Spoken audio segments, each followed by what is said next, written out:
दोस्तों, यदि आपके अपराजिता के पौधों में अभी तक फ्लावरिंग स्टार्ट ही नहीं हुई है या गर्मी की वजह से फ्लावरिंग होना बंद हो गई है, पौधे भी आपके मुरझाए से रहने लगे हैं, तो दोस्तों आज के वीडियो में मैं आप लोगों के साथ में शेयर करूंगी कि आपको अपराजिता का पौधा लगाते समय किन बातों का ध्यान रखना है जिससे कि गर्मी में भी आपके अपराजिता के पौधे में बराबर फ्लावरिंग हो, साथ ही साथ आपके पौधे भी हरे भरे बने रहें। इसके साथ में किन ऐसी फर्टिलाइज़र्स का इस्तेमाल करना है जिनका इस्तेमाल करने से गर्मियों में आपके पौधे पर बराबर फ्लावरिंग होती रहे, साथ ही साथ आपका पौधा मुरझाने से भी बच जाए। नमस्कार दोस्तों, आप सभी का अपने चैनल पर एक बार फिर से स्वागत है। तो चलिए दोस्तों वीडियो की शुरुआत करती हूँ। तो कई बार होता है कि पौधों को अच्छी बदलकर फर्टिलाइज़र दी जाती हैं, उसके बावजूद उनके ऊपर फ्लावरिंग नहीं स्टार्ट होती है। तो इसी तरीके से अपराजिता का पौधा लगाना तो काफ़ी आसान है, लेकिन इस पर फूल पाना काफ़ी कठिन होता है क्योंकि इसकी वाइन और इसकी पत्तियां आगे बढ़ती रहती हैं लेकिन फ्लावरिंग बहुत कम होती है। तो अगर इस तरीके से आप अपराजिता के पौधे को घर में लाकर लगाते हैं तो निश्चित ही रूप से आपके अपराजिता के पौधे पर ढेरों फूल आएंगे। तो दोस्तों सबसे पहले इसके लिए गमले की बात करते हैं। तो ये एक वाइन वाला पौधा है और जितने भी लता वाले पौधे होते हैं वो काफ़ी तेज़ी से ग्रोथ करते हैं और उनकी जड़ें काफ़ी नीचे तक जाती हैं। इसलिए आप जब भी अपराजिता के पौधे को घर में लगाएं तो कम से कम आप 12 इंच के गमले में या फिर 14 इंच के गमले में अगर लगाते हैं तो आपको ढेरों फूल देखने को इसके ऊपर मिलेंगे। इस पौधे के लिए अगर सॉइल मिक्सचर की बात करें तो ये हल्की सी अम्लीय मिट्टी यानी कि एसिडिक मिट्टी को पसंद करता है और ऐसी मिट्टी में ये पौधा काफ़ी अच्छी तरीके से ग्रोथ करने के साथ में फ्लावरिंग सीजन में फ्लावरिंग देता है।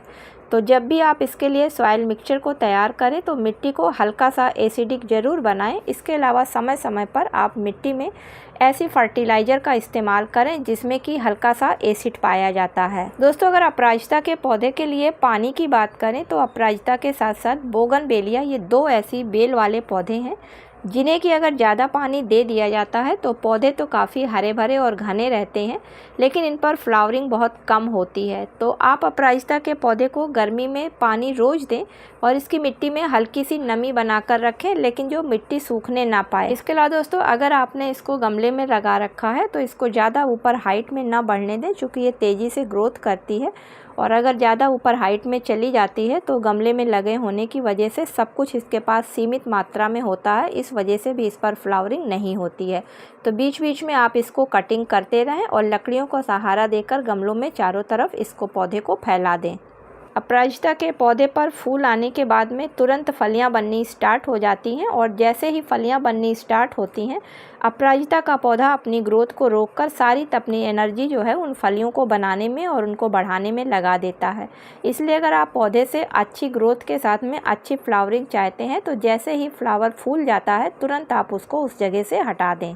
लास्ट में अपराजिता का पौधा एक धूप वाला पौधा है, लेकिन दोस्तों जब मई जून की तेज़ गर्मी होती है उस गर्मी में आप अपने अपराजिता के पौधे को सुबह की 4 से 5 घंटे की ही धूप दिखाएं अगर आपका पौधा गमले में लगा हुआ है। चलिए बात कर लेते हैं कि अपराजिता के पौधे पर ज़्यादा संख्या में फूल लाने के लिए और जल्दी फूल लाने के लिए हमें कौन कौन सी इनको फर्टिलाइज़र देनी ज़रूरी होती हैं फ्लावरिंग के टाइम पर। तो आज यहाँ पर अपराजिता के पौधे के लिए मैं 3 फर्टिलाइज़र लेकर आई हूँ।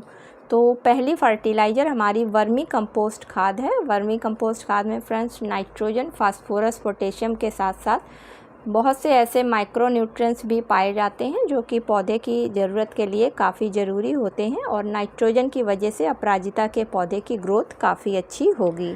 दूसरी फर्टिलाइज़र जाइम फर्टिलाइज़र इसमें मिलानी है। तो फ्रेंड्स 1 चम्मच मैं जाइम फर्टिलाइज़र मिला लेती हूँ। इसमें बहुत से ऐसे माइक्रो न्यूट्रिएंट्स पाए जाते हैं जो अन्य खादों में नहीं होते हैं, इसलिए ग्रोथ के समय या फ्लावरिंग के समय अगर इस फर्टिलाइज़र को पौधे पर दिया जाता है तो उस पौधे में फ्लावरिंग जल्दी स्टार्ट हो जाती है। अब इन दोनों फर्टिलाइज़र को आपस में अच्छी तरीके से मिला लेते हैं और मिलाने के बाद में गमले की गुड़ाई कर देते हैं।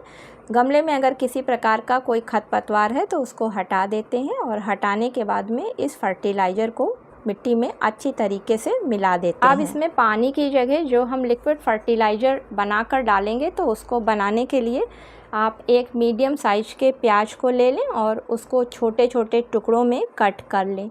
कट करने के बाद फ्रेंड्स मिक्सी में अच्छी तरीके से उसको पीसकर एक पतला सा पेस्ट बना लें। और अब इस पेस्ट को आप 1 लीटर पानी में अच्छी तरीके से घोल लें। और घोलने के बाद में अब इसको आप ऊपर से पानी की जगह पे मिट्टी में अपराजिता के डाल दें। तो फ्रेंड्स इसको डालने से इसमें पोटेशियम बहुत अधिक मात्रा में है, साथ में इसमें सल्फ़र भी पाया जाता है और पोटेशियम की वजह से इसमें फ्लावरिंग बहुत जल्दी स्टार्ट हो जाएगी।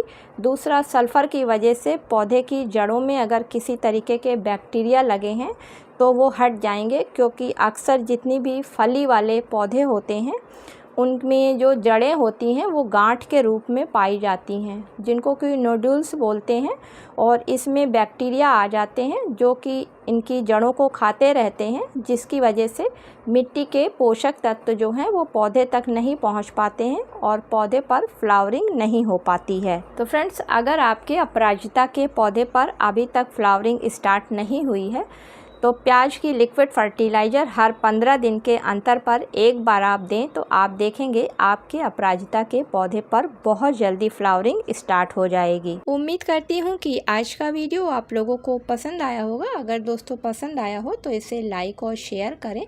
मिलती हूँ किसी अगले वीडियो में किसी नई जानकारी के साथ में। तब तक के लिए दोस्तों हैप्पी गार्डनिंग।